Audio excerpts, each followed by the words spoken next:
என்னம்மா? என்னங்க சிந்து, நீங்க தீ மிதிக்க போறதா அம்மா போன்ல சொன்னாங்க. காட்டுல ஏதோ ஒரு சடலம் கிடக்கிறதா அண்ணி உங்ககிட்ட சொல்லியிருக்காங்க. அது மதுவா தான் இருக்கும் நீங்களே அனுமானம் பண்ணி இப்படி ஒரு கடுமையான பரிகாரத்தை பண்ணணும்னு நினைக்கிறீங்க? அதெல்லாம் வேணாம் சிந்து. செவந்தி எந்த தப்பான முடிவை எடுத்துடக்கூடாதுன்னா மதுவுக்கு எதுவும் தப்பா நடந்துடக்கூடாது. அதுக்காக தான் இந்த பரிகாரத்தையே பண்ண போறேன். நானே இவகிட்ட வேண்டாம் வேண்டான்னு எவ்வளவோ எடுத்து சொல்லி பார்த்துட்டேன்ப்பா. உன்கிட்ட சொன்னதை தான் என்கிட்டயும் சொல்றா. அம்மா தாயே, காட்டுக்குள்ள கிடக்கிறதா சொல்ற சடலம் மதுவோடதா மட்டும் இருந்துடவே கூடாது. அது மதுவா இருந்துச்சு, செவந்தியும் மொத்த குடும்பமும் என்ன உண்டு இல்லைன்னு பண்ணிடுவாங்க. அதனால அது மதுவா இருக்கவே கூடாது. கடவுளே,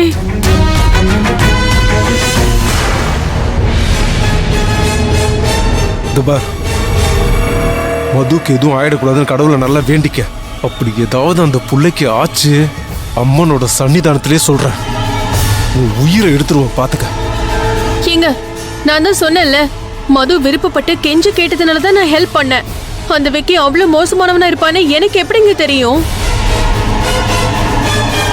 மது பத்திரமா செவந்தி கையில கிடைச்சு அவளை வீட்டுக்கு கூட்டிட்டு வரணும்னு நானும் இப்ப கடவுள்கிட்ட வேண்டிட்டு தான் இருந்தேன். மதுவுக்கு தப்பான ஃப்ரெண்ட்ஷிப் ஒரு பக்கம்னா நீயும் ஒரு பக்கம் இருந்து அவளை கெடுத்துட்டு தானே இருந்த. இப்போ உனக்கு சந்தோஷமா இருக்கா? சொல்றே, இப்போ உனக்கு சந்தோஷமா இருக்கா?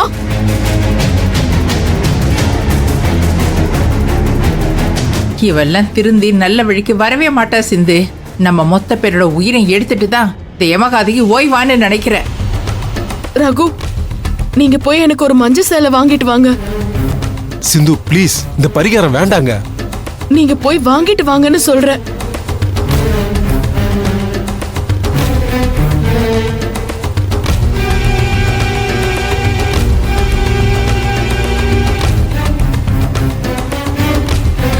சிந்து,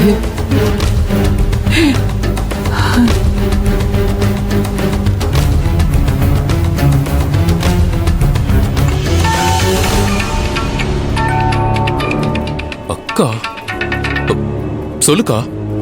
கௌதம், எங்க இருக்க? அந்த சிந்துவை நிரந்தரமா தீத்து கட்டி எப்படி மறுபடியும் நம்ம வீட்டுக்குள்ள வர்றதுன்னு தெரியாம டென்ஷனோட தனியா ஒரு இடத்துல நின்னுட்டு இருக்கேன். சரி, என்ன விஷயமா கால் பண்ணீங்க? இல்ல, உன்கிட்ட ஒரு முக்கியமான விஷயம் சொல்லதான் நான் போன் பண்ணேன். என்னன்னு சொல்லுங்கக்கா. ஏய், மதுமிதா விஷயத்துல நடக்க கூடாத விஷயம் எல்லாம் நடந்து போச்சுடா.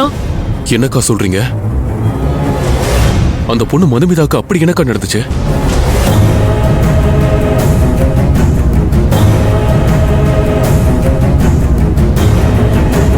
ஏய், இது தாண்டா நடந்தது. என்ன பண்றது? காட்டுல பொணமா இருக்கிற பாடி மதுவோடதான் தான் இருக்குன்னு எல்லாரும் பயப்படுறாங்களா? ஆமாண்டா.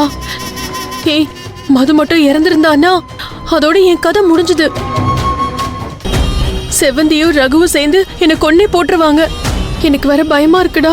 அக்கா, நீங்க எதுக்குக்கா பயப்படுறீங்க? நான் இருக்கேன்ல, அதுல இருந்து நான் உங்களை காப்பாத்துறேன். அப்புறம் மதுமிதாவுக்கு எதுவும் ஆயிடக்கூடாதுன்னு சிந்து தீ மிதிக்க போறான்னு சொன்னீங்கல்ல? ஆமா. அப்போ நான் சொல்ற மாதிரி செய்யுங்க. என்ன பண்ணணும்?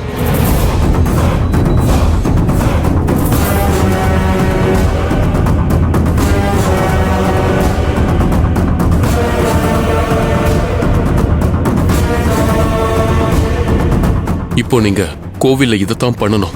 ஏய் கௌதம், என்னடா சொல்ற நீ? மது விஷயத்திலேயே என்ன செய்யறதுன்னு தெரியாம நான் மிரண்டு போயிருக்கேன். நீ இன்னொரு பிரச்சனையில என்ன மாட்டி விட போறியா? இதனால உங்களுக்கு எந்த பாதிப்பும் வராதுக்கா. அவ தீ மிதிக்கிறதுக்கு ரெடி ஆகுறப்ப குழந்தைய உங்க கையில வாங்கி வச்சுக்கோங்க. இப்ப நான் உடனே கோவிலுக்கு கிளம்பி வரேன். டேய் கௌதம், ஏய், கட் பண்ணிட்டு போயிட்டானே. குழந்தைய நம்ம கையில தூக்கி வைக்க சொல்றான். இப்ப என்ன பண்றது கடவுளே?